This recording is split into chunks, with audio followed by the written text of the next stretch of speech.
আসসালামু আলাইকুম প্রিয় শিক্ষার্থী বন্ধুরা, তোমরা সবাই কেমন আছো? আশা করি সবাই ভালো আছো, সুস্থ আছো। আলহামদুলিল্লাহ, আমিও ভালো আছি। শিক্ষার্থী বন্ধুরা, আবারও চলে আসলাম তোমাদের মাঝে আরও একটা সাধারণ গানের ক্লাস নিয়ে। এই ক্লাসে আমি তোমাদেরকে বেশ কিছু উল্লেখযোগ্য গান এর গীতিকার ও সুরকার সম্পর্কে তোমাদের জানানোর চেষ্টা করব। চলে আসছি মূল পড়ায়। আমার ভাইয়ের রক্তে রাঙানো 21শে ফেব্রুয়ারি, এই গানটা তোমরা নিশ্চয়ই শুনেছো।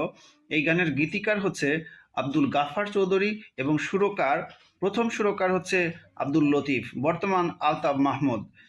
সবকটি জানালা খুলে দাও, এই গানটির গীতিকার হচ্ছে নজরুল ইসলাম বাবু এবং সুরকার আহমেদ ইমতিয়াজ বুলবুল।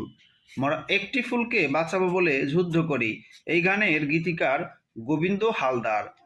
ধনধান্যে পুষ্পে ভরা আমাদের এই বসুন্ধরা, এই গানটির গীতিকার হচ্ছে দ্বিজেন্দ্রলাল রায় এবং এর সুরকারও দ্বিজেন্দ্রলাল রায়। এক নদী রক্ত পেরিয়ে, এই গানটির গীতিকার হচ্ছে খান আতা। তো শিক্ষার্থী বন্ধুরা, এই ক্লাসটা এখানে শেষ হচ্ছে। ক্লাসটি যদি ভালো লাগে অবশ্যই একটা লাইক দিয়ে দিও, পারলে বন্ধুদের মাঝে একটু শেয়ার করে দিও।